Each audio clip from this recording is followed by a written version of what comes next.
Sejam muito bem-vindos a mais um episódio do IoncoCast. Nesse mês de outubro, a gente vai falar sobre a importância do diagnóstico precoce, do rastreamento e do cuidado integral na saúde da mulher. O câncer de mama, ele é uma realidade que pode transformar a vida das mulheres, mas com informação, acompanhamento e tratamento correto, a gente pode tornar esse tratamento muito mais tranquilo, com mais chances de resultado, né? Para essa conversa tão especial, hoje a gente vai ter três convidadas que são referências no cuidado das mulheres, no antes, no durante e no após-diagnóstico do câncer de mama.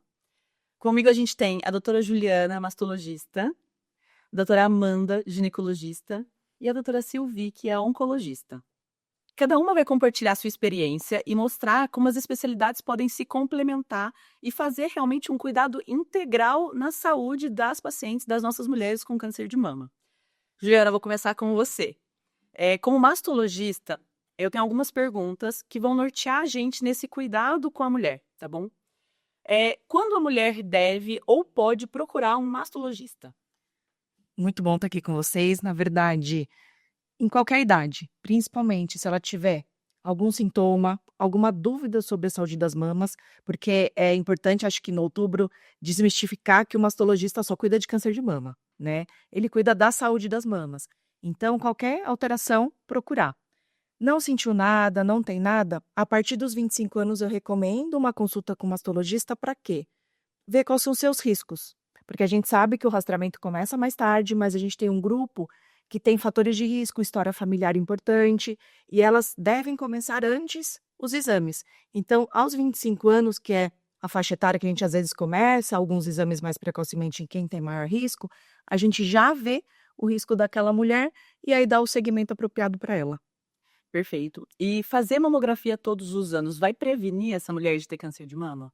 Não, né? Acho que esse é um mito.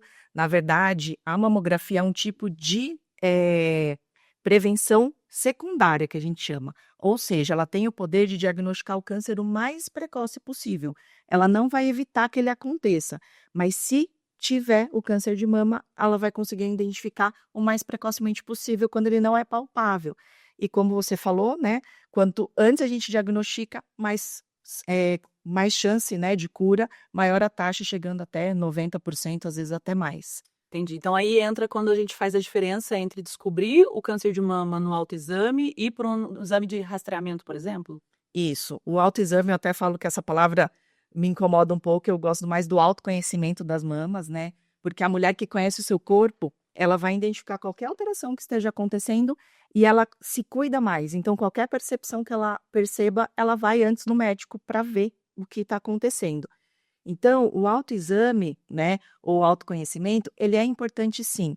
A gente tem um estudo muito importante, que é o Amazona, que ele viu a população brasileira em relação ao câncer de mama, e 73% dos casos diagnosticados no SUS eram de mulheres que já eram sintomáticas, ou seja, já sentiu alguma coisa. Só 23% foram por exames de imagem. Então, falar que ele, né, não serve para nada, na nossa realidade, que 70%, 80% das mulheres são SUS dependente, ele ainda é muito importante. E quanto antes a gente tem o diagnóstico, quanto mais precoce, além de ser mais chance de cura, a gente também tem um tratamento mais leve, podemos dizer assim, né? Sim, ajuda bastante. E assim, quando a mulher diagnostica, geralmente ele está com, a partir de 1 centímetro, 2 centímetros, ela consegue identificar. E aí, isso já é precoce ainda, né? A gente fala, mas eu já senti. Sentiu, mas ele ainda é pequeno. Então, a gente ainda tem essa chance de cura alta. Óbvio, o ideal, né, que a gente fala que o ideal na nossa vida é que ele seja achado pela mamografia. Mas mesmo assim, sentiu um caroço, alguma alteração, o bico foi para dentro de forma repentina, a pele alterou, o formato da mama também alterou, procura o médico para ver o que está acontecendo. Ótimo. E em relação à realização da mamografia, como que está a adesão às mulheres, né? A adesão das mulheres a esse exame de mamografia, porque a gente sabe que muitas delas reclamam do tal exame de mamografia. E você podia falar para a gente também um pouquinho dessa última recomendação que mudou? A gente teve há pouco tempo uma mudança, né, na recomendação do Ministério da Saúde em relação à idade do início do rastreamento. Explica um pouco para a gente também. É, a gente, na verdade, as mulheres têm medo, e eu falo, não tenham medo, façam o exame, porque quanto antes a gente fala, mas se eu fizer, eu acho, mas se a gente achar, a gente cura, né? É um exame Incomoda um pouquinho? Incomoda. Quem já fez sabe, mas ele é tão rápido e ele realmente consegue modificar completamente o percurso, né, o segmento da doença. Então, assim, no Brasil, a taxa de cobertura mamográfica está muito baixa. A Organização Mundial da Saúde fala para a gente mais ou menos 70% de cobertura mamográfica é o ideal para a gente reduzir o risco de morrer por câncer de mama. No Brasil, o último levantamento que a gente fez do panorama do câncer de mama no SUS, do Instituto Natura, 24% de cobertura. Então, a gente está muito abaixo. E além de tudo, as mulheres, isso na faixa etária que era antes, de 50 a 69 anos, a cada 2 anos. Tivemos agora, né, a notícia, ainda bem, porque 40 anos, que era a Sociedade Brasileira de Mastologia já falava. Porque nesse mesmo levantamento aí do estudo Amazona, 32% dos casos de câncer de mama acontecem nas mulheres entre 40 e 49 anos. Então, não rastrear, né, não fazer exame nessas mulheres, a gente está deixando 30% da população sem a chance de diagnosticar precocemente. Então, isso vai mudar bastante. Então, ele não está como obrigatoriedade. Então, o médico e a mulher, se tiver indicação, vai pedir. Então, a mulher chega no seu médico, tem 40 anos, fala, olha, no SUS, principalmente, eu quero fazer meu exame que eu sei que eu posso, que vai ser liberado pelo SUS. Então, é uma melhor situação, porque, além do diagnóstico, a gente tem um atraso no início do tratamento. O último levantamento, se eu não me engano, a gente está em 191 dias. A gente tem a lei dos 60 dias para começar o tratamento, então a gente está muito além disso. Então, é importantíssimo a gente reduzir mesmo a idade para 40. Tá. E para tratar um câncer de mama, é necessário fazer mastectomia? Além disso, se a gente descobre mais precocemente, né? Se a gente descobre precocemente, a gente pode diminuir essa chance da necessidade de se fazer uma mastectomia? Com certeza. Você também, né, como especialista, sabe bem, a mastectomia é um dos tratamentos, né? Um dos tipos de cirurgia possíveis. A gente vai ter que levar em consideração, né, toda mulher em si, conversar com ela, ver o tamanho do tumor, ver o tamanho da mama dela. Também a gente tem que levar isso em consideração, porque às vezes um tumor que a gente considera pequeno, para uma mama pequenininha também, às vezes não é compatível fazer uma cirurgia menor. Então, individualizar cada caso.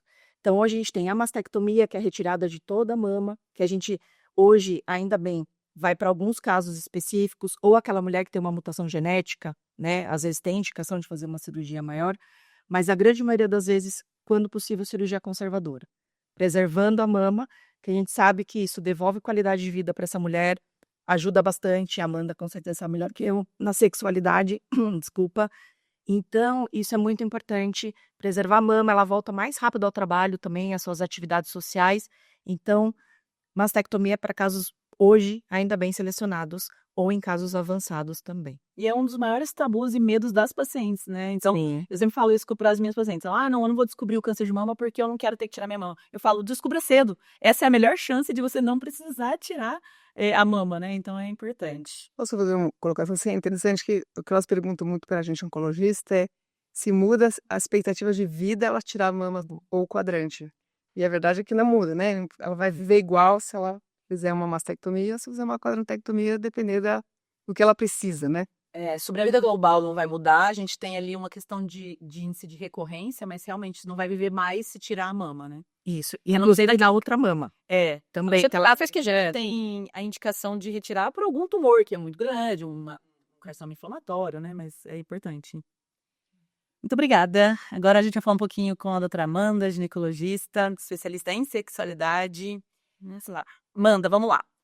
Qual que é o papel do ginecologista na prevenção e no diagnóstico precoce do câncer de mama?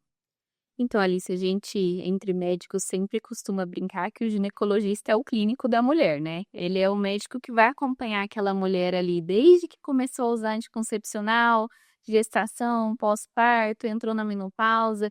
Então, o ginecologista é o médico que vai saber se aquela mulher tem fator de risco para o câncer de mama, se ela já usou hormônio, se ela não usou, se ela é tabagista, se ela é sedentária, se ela é obesa. Então, o ginecologista, ele cuida da saúde da mulher como um todo. Ele vai ser o médico que é mais visitado pela mulher, então toda mulher pensa pelo menos em uma vez ao ano ir ao ginecologista, então é o médico mais próximo da mulher. Então, é o ginecologista que vai pedir, na grande maioria das vezes, os exames de rastreamento, né, a mamografia, o ultrassom quando necessário, vai fazer o exame da mama, né, que muitas vezes a mulher não palpa a sua mama, não tem esse autoconhecimento, então o ginecologista entra nesse cenário, e aí fazendo o rastreamento, o exame, muitas das vezes vai ser o médico que vai fazer o diagnóstico ali do câncer de mama, né. Então o ginecologista ele é fundamental tanto no processo de detecção precoce, quanto também de falar, né, a paciente é alto risco, então vamos começar um rastreio antes, então vamos parar de fumar, vamos fazer atividade física. Então tem todo esse papel que envolve diagnóstico, prevenção e às vezes dá o início ali no tratamento. Isso, muitas vezes a gente, ao diagnosticar o câncer de mama, é o ginecologista que dá a notícia, e ele também vai costumar pegar aquele primeiro momento onde tem que se pensar qual o método contraceptivo que a paciente usa, tem que trocar, não tem? A paciente tem desejo de ter uma gestação, não tem gestação ainda, vai ter que fazer preservação de fertilidade. Então, esse primeiro cuidado, e muitas vezes justamente para o seu clínico da mulher, é aquele médico que vai ter um acolhimento inicial maior na hora do desespero, né, imagino. Então, exatamente nesse diagnóstico acompanhado do medo, nesse primeiro momento, quando é o ginecologista que ali diagnosticou, como que o ginecologista pode usar esse contato maior com a paciente, que ele já tem uma história com ela, para ter um maior acolhimento? Eu acho que quando a gente fala em câncer, câncer vem junto à palavra medo, né? Não tem como você desvencilhar essas duas coisas. Tanto que tem paciente que não fala a palavra câncer, né? Que não gosta de falar o nome câncer. Então vai vir o medo junto. E a gente tem essa grande cartada na mão que é conhecer essa paciente, né? Diferente de se eu encaminhar para você, para Juliana, que vão estar às vezes vendo essa paciente pela primeira vez, eu já sei a história daquela paciente, com o que ela trabalha, que ela tem filho, então quando ela recebe esse diagnóstico, ela, meu Deus, eu vou morrer, vou deixar meus filhos. Então é o ginecologista que vai conseguir dar aquele apoio, né, no começo ali, logo que foi feito o diagnóstico, explicar para a paciente, principalmente esse mito, ó, não é porque a senhora descobriu o câncer agora que vai perder a mama, né? Tem vários tratamentos, vamos começar rápido, vamos encaminhar. Então, o ginecologista ele consegue acolher e o acolhimento é extremamente importante, né? Então, naquele momento do diagnóstico, a pessoa fica muito frágil. Então, além de, lógico, é a nossa parte explicar, a parte técnica, a gente precisa orientar essa paciente. Se ela usa um método contraceptivo hormonal, eu preciso tirar. Se é uma paciente jovem, eu preciso explicar para ela que ela pode ser que precise de uma preservação de fertilidade, mas também é nosso aspecto ali acolher, né? Explicar para ela que hoje o diagnóstico de câncer não significa morte, que muitas pensam, né? Muitas acham que recebeu aquele diagnóstico, recebeu uma sentença de morte. E o nosso papel é exatamente esse: explicar tudo isso e fazer os encaminhamentos que a gente precisa, né, para o mastologista, para o oncologista, para ajudar no tratamento dessa paciente. É interessante você tocar nesse assunto em relação ao diagnóstico precoce, porque a gente tem taxas muito altas de cura quando a gente diagnostica de forma precoce. A gente tem alguns dados que, se a gente descobre no estágio mais inicial, a gente tem até 95% de chance de cura. É muita coisa, né? Importantíssimo isso. E às vezes, eu percebo isso no meu consultório, às vezes no consultório, a Juliana com certeza também percebe, que as pacientes às vezes esquecem que o acompanhamento ginecológico ele é contínuo, né? A partir do momento que o ginecologista me encaminhou para a Juliana, para o mastologista, essa paciente, ela esquece que ela ainda é mulher, que ela não é só o câncer. Então fala pra gente um pouquinho da importância de se manter indo visitar a ginecologista mesmo num tratamento oncológico. Isso a gente precisa, como ginecologista, explicar para a paciente, porque a paciente realmente acha que foi para o tratamento oncológico, acabou. E é exatamente o que você disse. É uma paciente, é uma mulher como um todo, né? Não é um câncer de mama. Tem uma mulher por trás do câncer de mama. Então, ela vai precisar continuar acompanhando, ela vai precisar fazer os demais exames de rotina ginecológicos, né?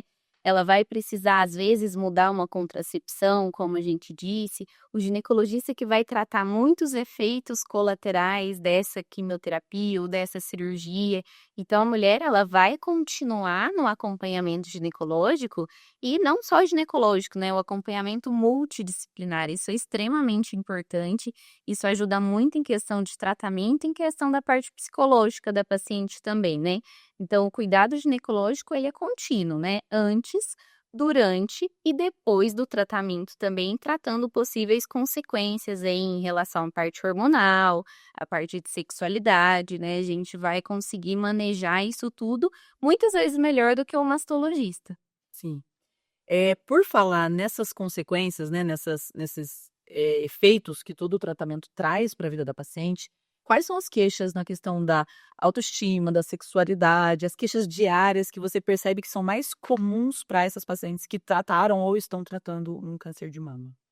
Olha, Alicia, em relação às pacientes que foram submetidas tanto à cirurgia quanto à quimioterapia, eu acho que uma das coisas que mais pega é questão de autoestima, né?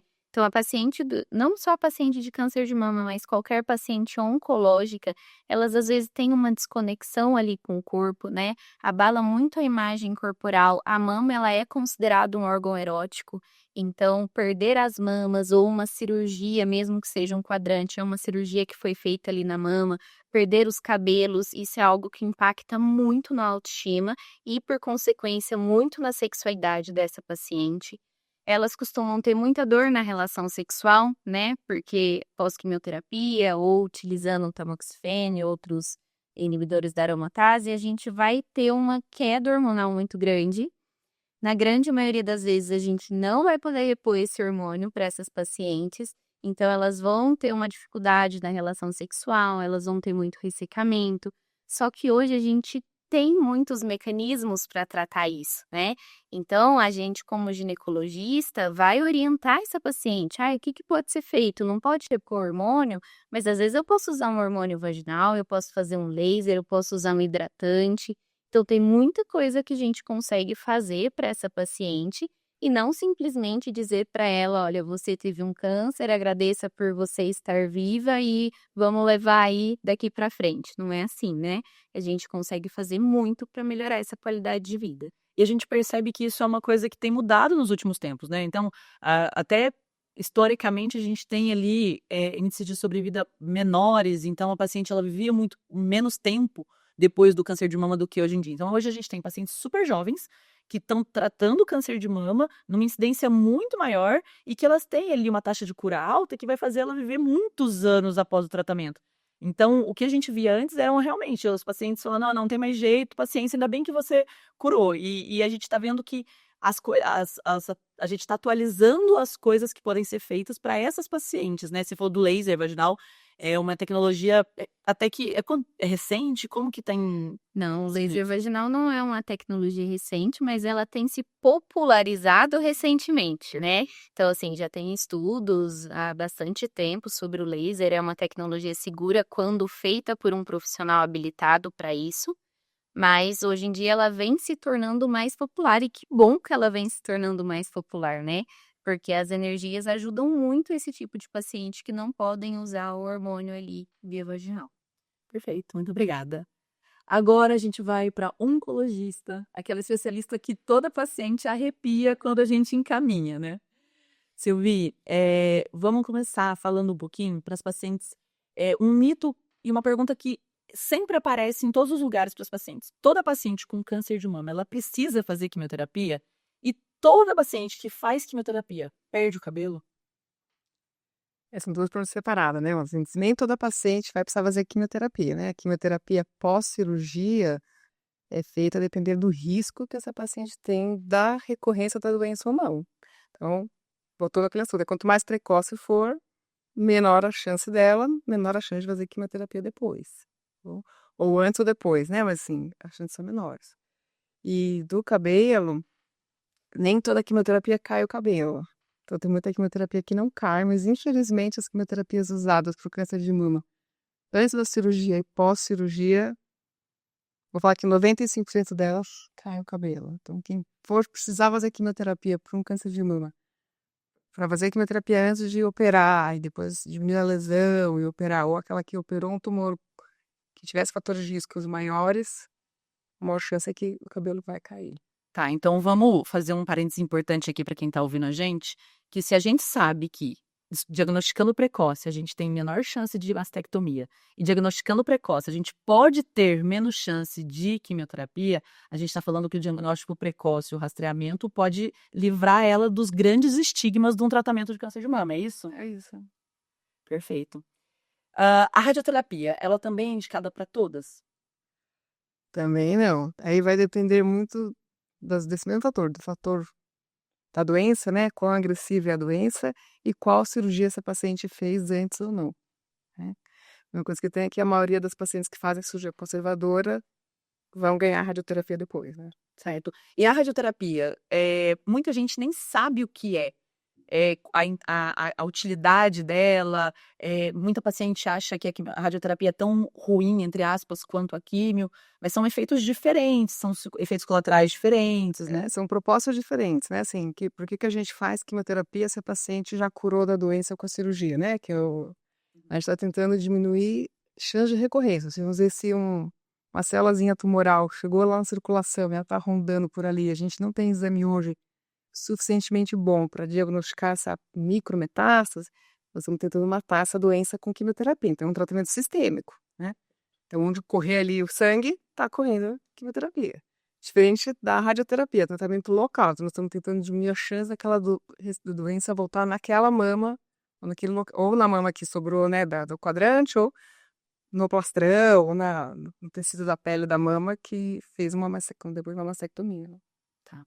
E sobre a quimioterapia, né? Quais são os principais efeitos colaterais e como eles são manejados e se esse manejo ele tem sido melhorado do que a gente tem visto, por exemplo, a paciente, a avó dela, eu falo isso porque a gente vê isso muito no consultório. Eu não quero fazer químio, eu não vou fazer quimioterapia porque a quimioterapia matou a minha avó. Então, assim, esses efeitos, eles têm mudado e a forma de lidar com eles também tem mudado nos últimos anos? Poxa, acho que o efeito colateral principal que as pacientes mais têm medo é da alopecia, né? Que é de ficar careca. E aí, infelizmente, a maioria das pacientes vão ficar, mesmo tendo touca térmica, para essas quimioterapias mais. Que tem uma alopecia maior, né? Que vai perder mais cabelo, infelizmente, nem a touca segura essa alopecia. Outro medo é do enjoo, né? Eu vou ficar enjoada, eu vou vomitar muito. Isso hoje em dia tem medicação muito boa para enjoo. Então a gente não tem. Talvez a gente lembre daquele filme, talvez vocês não lembrem, mas de 1980, que o paciente tinha câncer, ele tinha um linfoma, ele vomitava pra caramba. E hoje em dia dificilmente a gente vê paciente vomitando tanto assim com o tratamento. Tem muita medicação boa. Claro que do tratamento em si vem avançando e a gente hoje em dia consegue fazer tratamento mais específico, mais direcionados e com menos efeito colateral. Mas não é uma realidade ainda que a gente gostaria para todo mundo, né? De fazer um tratamento que só mate a célula tumoral e mais nada, e a gente ficasse livre de outros Tá. efeitos colaterais, né? E esses avanços, eles vêm acontecendo não só no manejo dos efeitos, mas também no tratamento. Hoje em dia a gente tem algumas medicações que a gente chama de terapia-alvo. Explica um pouquinho sobre essa diferença, o que que é isso, é químio também? Então são coisas diferentes, né? Assim, ó, uma coisa é a gente falar de quimioterapia, nós estamos matando todas as células, estão se multiplicando rápido em um pool de células do corpo humano. Então, por isso que vomita, porque mata as células do estômago, por isso que cai o cabelo, porque mata as células do couro cabeludo. Terapia-alvo, quando eu faço, ela deixa de ser uma quimioterapia, mas ela tem um alvo específico. Então, talvez no câncer de mama mais famoso, o HER2, eu estou fazendo um tratamento específico para aquela mutação do HER2. E aí eu tenho menos efeitos colaterais, porque é mais específicos. Certo. E tem imunoterapia para alguns tipos de câncer de mama, não para todos, não porque não é indicado para todo mundo, é só para alguns tipos de câncer, onde eu estou aumentando as células de defesa para as células de defesa combaterem aquela doença. Então, voltando ao que você falou da autoestima, a gente sabe que quanto melhor as células de defesa estiverem, mais elas vão combater doença também, né? Sim. Ótimo. Agora, a gente conseguiu conversar entre as 3 especialidades, a gente foi bem na área de cada uma delas, mas para a gente conversar como um todo, a gente conseguiu perceber que tem uma interação entre as especialidades. Então, a ginecologista que faz o diagnóstico encaminha para a mastologista que vai decidir ali a primeira frente de tratamento e vai passar para o oncologista. Então, essas 3 especialidades são especialidades que se conversam muito. Então, a gente, inclusive, no off aqui, sabe que cada uma tem o telefone da outra e discute muito caso, né? E outra coisa que eu queria falar com vocês é que a gente está percebendo que a gente está numa era onde tem cada vez mais diagnóstico de câncer de mama e cada vez mais diagnóstico nas idades mais jovens. Né? Opinião especializada de vocês, o que vocês acham que pode estar contribuindo para esse número que realmente está cada vez maior? Eu acho que primeiro os exames melhoraram muito, o acesso a eles também. Então, quanto mais a gente faz, né, os exames, mais as pessoas têm acesso, mais a gente vai diagnosticar. Mas além disso, o estilo de vida está impactando bastante também. Então, sedentarismo, obesidade, a gente está vivendo, né, uma epidemia de obesidade no mundo. Isso a gente sabe que tem fatores que aumentam também o risco para câncer de mama. Então, né, tudo isso acho que acaba contribuindo um pouco para. Com certeza, o aumento da tecnologia, os exames ficam mais sensíveis, a gente faz mais diagnóstico, né? Mas sem dúvida o estilo de vida da população tem aumentado o número de câncer. As meninas têm menstruado cada vez mais cedo, né? Principalmente pelo aumento do consumo de industrializados. Isso a gente já tem vários estudos mostrando que adianta a menstruação, então a mulher fica mais tempo sob exposição hormonal, né? Então, com certeza, isso já vai fazer um boom de câncer lá na frente. A gente até fala muito sobre os fatores de risco modificáveis e não modificáveis. E aí até foi interessante no último congresso, eles falaram, será que esses fatores não modificáveis realmente não são modificáveis? Então, um dos exemplos é a menarca precoce. Então, quanto mais tempo exposta ao estrogênio, seria mais tempo, mais fator de risco, né? Então, será que realmente a gente não pode melhorar até esses fatores não modificáveis? Será que a menina que está hoje menstruando aos 8, 9 anos, se tivesse ali toda uma questão de um cuidado nessa primeira infância, não podia vir menstruando um pouco mais tarde e até isso diminuir um pouquinho o fator de risco? E a gente sabe que o menstruar mais cedo está muito ligado à alimentação, né? Ao estilo de vida de dormir cada vez mais tarde e também a exposição sexual, né? Que a exposição sexual cada vez mais cedo, das telas principalmente, faz essas meninas menstruarem mais cedo. E não é só sexual, mas é o sensual, né? É o estímulo da dancinha, é o estímulo do pintar a unha, da maquiagem, de trazer essa sensualidade, esse tema mais precoce, né? Tirar a boneca é muito isso, né? Tanto a infância, né? Adulto mais rápido. Acho que a gente tem alguns fatores de risco que fazem parte da sociedade como ela é hoje, né? Porque a gente sabe que ficar menstruada mais cedo aumenta a chance de você fazer o seu tempo de estrógeno ali, né? Menopausa tardia, as reposições hormonais aumentam o tempo de estrógeno, e as mulheres estão tendo filho cada vez mais tarde, então nós também temos menos filhos. E menos filhos. Então eu lembro, minha tia teve o primeiro filho com 27 anos, e ela ficou muito brava porque estava escrito que ela era primigesta idosa. Ela ficou muito brava por isso, hoje em dia ela deve ter uns 80, mas assim, ela tinha 27 anos, né? Hoje em dia você fala, nossa, 27 anos pra ter filho é novo, né? Já a partir dos 40. Né? Já mudou também. Se a gente pegar essa mesa aqui, a gente tem... Você tem filho? 75% da mesa tá nesse alto risco, nesse sentido, tá trazendo risco para si, né? De novo. E a gente tem alguns, tipo assim, apesar de a gente ter mais exame precoce, a gente sabe que nós estamos diagnosticando, não diagnosticando, mas a gente está tendo mais câncer em paciente jovem. Bom, esse paciente jovem tem câncer mais agressivo e com pior prognóstico do que as pacientes mais clássicas. Ali, o clássico do câncer de mama vai ter câncer entre 50 e 60 anos, que era depois da menopausa ali, né? Ou a perimenopausa. E a gente tem ali 30% de pacientes no Brasil com menos de 50 anos com câncer de mama. E a gente tem quase 10% de pacientes hoje em dia com menos de 40 anos com câncer de mama. Então, esse número vem aumentando e realmente a ciência não tem uma clara ideia do porquê, né? A gente faz suposições, acho que falta estudo populacional para a gente ver tudo isso, né? Então, a gente tem disruptores endócrinos, fator de risco da obesidade, da alimentação, de industrializados, né? Aquilo que a gente coloca no mercado e a gente não consegue controlar, né? Então, se a gente pensar o que a gente consegue na alimentação, autorização no Brasil para usar, tem muitas coisas que não são autorizadas na Europa para usar, né? Então, a gente tem que talvez avaliar tudo isso como população, né? Será que vale a pena a gente permitir corantes que não são permitidos em outros lugares usar no Brasil? Se isso tem um fator para outras doenças, né? E eu acho que o ponto que você levantou da mulher jovem, além de serem mais agressivos, mas a gente tem também, na verdade, um diagnóstico mais tardio, muitas vezes. Porque não só a mulher, mas aí um recado para os médicos também, né? Mulher jovem pode ter câncer de mama, né? Então, muitas vezes ela vai com nódulo, não é nada, dá seguimento. E deixou de diagnosticar naquele momento oportuno. Então, lembrar que sim, se tem alguma alteração suspeitíssima, vai atrás. O médico falou que não é nada. Procure e vá atrás, porque se realmente for, você tem que diagnosticar o mais cedo possível. Então, mulher jovem, abaixo dos 50 anos, 45% estão os cânceres de mama, quase metade. E pegando o gancho no que você falou, né, só como um aviso, assim, para todas as mulheres, a mulher que vai ao ginecologista tem que ter as mamas examinadas, né, independente da idade delas. O que a gente às vezes vê é que alguns ginecologistas pulam as mamas, né.